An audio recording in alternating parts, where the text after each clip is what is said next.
അപ്പൊ നമ്മള് ഒരു ചായ കൂടി കുടിച്ചേക്കാം. KSRTC സ്റ്റാൻഡിൽ വന്ന ഒരു ചായ നിർബന്ധമാണ്. അതെ, യാത്രയുടെ ഒരു മടുപ്പൊക്കെ ഒഴിവാക്കാൻ വേണ്ടി. അപ്പൊ നല്ലൊരു ചായ ചേട്ടാ ഒരു ചായ ഇവിടെ നേരത്തെ അടിച്ചു വെച്ചിട്ടുണ്ട്. നല്ല ഒരു ചായ ഇവിടെ. മധുരം കൂട്ടിയോ കുറച്ചോ? Without Horlicks. അത് ശരി. ഇവിടെ ചേട്ടാ ഒരു വിത്തൗട്ടും ഒരു ഹോർലിക്സും. ഇപ്പോഴും ഹോർലിക്സ് മാറിയിട്ടില്ലേ? പുതിയ അടുത്ത് തുടങ്ങി ശീല ചായയും കാപ്പിയും ഒഴിവാക്കാൻ. ജയശങ്കർ ഹോർലിക്സ് മാത്രമേ കുടിക്കത്തുള്ളൂ. ഞങ്ങളുടെ കൂട്ടത്തിലുള്ള അമുൽ ബേബി അമുൽ ബേബി ഇല്ല, ചായയും കോപ്പിയും ഒഴിവാക്കാൻ വിചാരിച്ചു. വയറിന് ചില പ്രശ്നങ്ങൾ വന്നപ്പോൾ ഡോക്ടർ വേണ്ടെന്ന് പറഞ്ഞു. കുടിക്കണ്ടേ, പിന്നെ ഹോർലിക്സിലേക്ക് മാറി.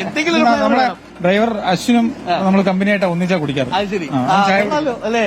ഹോർലിക്സ് മാത്രമേ കഴിക്കത്തുള്ളൂ. ഞങ്ങൾ നല്ല ചൂട് ചായ ഒക്കെ കുടിക്കുന്ന അല്ലേ? അതെ, കട്ടൻ ചായയും പരിപ്പോടയുമായിരുന്നു ഒരു കാലത്ത്. നമ്മുടെ പ്രധാനപ്പെട്ട പരിപ്പോടെ മാറിയിട്ട് വേറെ സാധനങ്ങളായിട്ടുണ്ട്. പരിപ്പോടായിട്ട് ജീവിക്കാൻ പറ്റും. EP ജയരാജൻ ചോദിച്ചു ഒരു കാലത്ത്.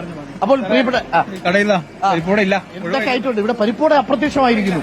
പരിപ്പോടെ ഇല്ല, കൊട്ടാരക്കര പരിപ്പോടെ മാറി. പ്രത്യേകം ശ്രദ്ധിക്കണം. കൊട്ടാരക്കരയിൽ പുതിയ സാധനങ്ങൾ വന്നു. മാറി കൊട്ടാരക്കര മാറി. പരിപ്പോട മാറി. പകരം അവിടെ നെയ്യപ്പം ഉണ്ട്, ഉണ്ണിയപ്പം ഉണ്ട്, ക്രീം ബിസ്ക്കറ്റ് വന്നു. പക്ഷെ എത്ര മാറാത്ത സാധനമുണ്ട്. വെട്ടുകേക്ക് എന്ന് പറയുന്ന സാധനം അല്ലേ? അത് ഇഷ്ടംപോലെ കടകളിലുണ്ട്. കൊല്ലത്തിന്റെ ഒരു പ്രത്യേകതയാണ്. നല്ല വെട്ടുകേക്ക് കിട്ടുന്ന കടയാണ്. അപ്പോൾ ചേട്ടാ നമസ്കാരം. എങ്ങനെയുണ്ട് കച്ചവടമൊക്കെ? ഒരുവിധം പോകുന്നു. എത്ര മണിക്ക് തുടങ്ങും നമ്മുടെ കട? അടവില്ല, 24 മണിക്കൂർ പ്രവർത്തിക്കുന്ന കടയാണ് അല്ലേ? പച്ചക്കറി ഇവിടെ ഹോർലിക്സ് കുടിച്ചോ? ഹോർലിക്സ് അവിടെ ഹോർലിക്സ്. ചേട്ടാ രാവിലെ എത്ര മണിക്ക് ഡ്യൂട്ടിക്ക് കയറും? ഇത് 24 hours കടയാണ്. ചേട്ടാ ഇപ്പൊ വരും. ഞങ്ങള് 2 ഷിഫ്റ്റാ? 3 ഷിഫ്റ്റ് അല്ലേ? എങ്ങനെയുണ്ട് കച്ചവടം ഇപ്പോ? വലിയ കുഴപ്പമില്ല പോകുന്നു. ഇവിടെ ആയതുകൊണ്ട് ഗ്യാസിന്റെ പ്രശ്നമുണ്ട്. ഇവിടെ ഗ്യാസ് തന്നെയാണ് അല്ലേ? ഗ്യാസ് ആണ്. Private gas. പ്രൈവറ്റാ. ഇപ്പൊ എത്ര രൂപ പ്രൈവറ്റ് കൊടുക്കണോ? ഇതിന് 3000 കൊടുക്കണോ? 3500. 1800 രൂപ കിടന്ന ഗ്യാസാ അല്ലേ? Private gas. അതുകൊണ്ട് ഇതിങ്ങനെ തുടർന്നാൽ നഷ്ടമാവും അല്ലേ? ലാഭം പോകും. ചായ പിന്നെ എത്ര ദിവസം നിൽക്കും ചേട്ടാ ഗ്യാസ്? 1.5 ദിവസം നിൽക്കും. അത്രയും തുടർച്ചയായിട്ട് അടിക്കും ചായ അല്ലേ? ഒരു ദിവസം ചേട്ടൻ എത്ര ചായ അടിക്കുമായിരിക്കും ഏകദേശം? എന്നാലും ഒരു ചായ എത്ര സമയം എടുക്കും? ഒരു 3 മിനിറ്റ് എടുക്കും? 2 മിനിറ്റ്. ഒരു ചായക്ക് 1 മിനിറ്റ് മതി ഒരു ചായക്ക് അല്ലേ? ഇവരുടെ കറക്റ്റ് ടീ എന്ന് പറയുന്നത് വീശി അടിക്കുന്ന ചായയാണ്. എത്ര കാലമായി ഈ പണി തുടങ്ങിയിട്ട്? 7-8 കൊല്ലമായി. 7-8 കൊല്ലമായി. അതിങ്ങനെ ഒരു അഭ്യാസം പോലെ ആയി തീരുന്നു അല്ലെ? കണ്ണടച്ചുകൊണ്ട് ചായ അടിക്കാം എന്നുള്ളതാണ്. ഇവിടെയാണോ വീട്? ആണ്. ദാ കണ്ടോ, ഈ ചായ കുടിക്കാൻ ഒരു പ്രത്യേക ടേസ്റ്റ് ആയിട്ട്. നമ്മൾ എന്തൊക്കെ പറഞ്ഞാലും ടീ ബാഗിൽ ഇട്ട് കുടിക്കുന്ന ചായ ഉണ്ടല്ലോ, അതിങ്ങനെ നീട്ടിയൊരു അടിയുണ്ട്. ആ അടി ചേട്ടൻ അത്ര അടിക്കുന്നില്ല. ഉണ്ടോ? റൈറ്റ്. അതിനൊക്കെ പക്ഷെ മറ്റേ സാധനം ഉണ്ടല്ലോ ഈ അടിക്കുന്ന, അതെന്തോ പറയുമല്ലോ, ഈ അടിക്കുന്ന ഒരു ചായ പ്രത്യേകം ഉണ്ടല്ലോ, മറ്റേ കെറ്റിലിങ്ങനെ പിടിച്ചേക്കുന്ന കുഞ്ഞു സാധനം, ഗ്ലാസ് പോലുള്ള പൊക്കി അടിക്കുന്നത്, വീശി അടിക്കുന്നത്. സാധാരണ ഈ കപ്പാ ഉപയോഗിക്കുന്നത്. ഈ കപ്പ്. ഓക്കെ. അതിങ്ങനെ നീട്ടി അടിക്കുന്നവരുണ്ട്, ഇങ്ങനെ ഓളഞ്ഞൊക്കെ. അതിനുള്ള സൗകര്യമൊന്നുമില്ല ഇവിടെ. കുറച്ചും കൂടെ കഴിയുമ്പോൾ കുറച്ച് ആൾക്കാരും കൂടെ വരും അല്ലേ? എങ്ങനെയുണ്ട് ഇവിടുത്തെ രാഷ്ട്രീയ ചൂട്? എങ്ങനെയുണ്ട്? ചായയുടെ കടുപ്പം പോലെ? ചായയുടെ കടുപ്പം പോലെ കടുപ്പമുണ്ട്. ബാലഗോപാൽ കയറുവോ? ഐഷ പോറ്റി വരുവോ? ഒന്നും പറയാൻ പറ്റില്ല. അതൊക്കെ അവനവന്റെ ഭാഗ്യം. സർക്കാർ മാറും. എന്താ അഭിപ്രായം? ഒരഭിപ്രായമില്ല. മാറണമെന്നൊരു അഭിപ്രായമുണ്ടോ?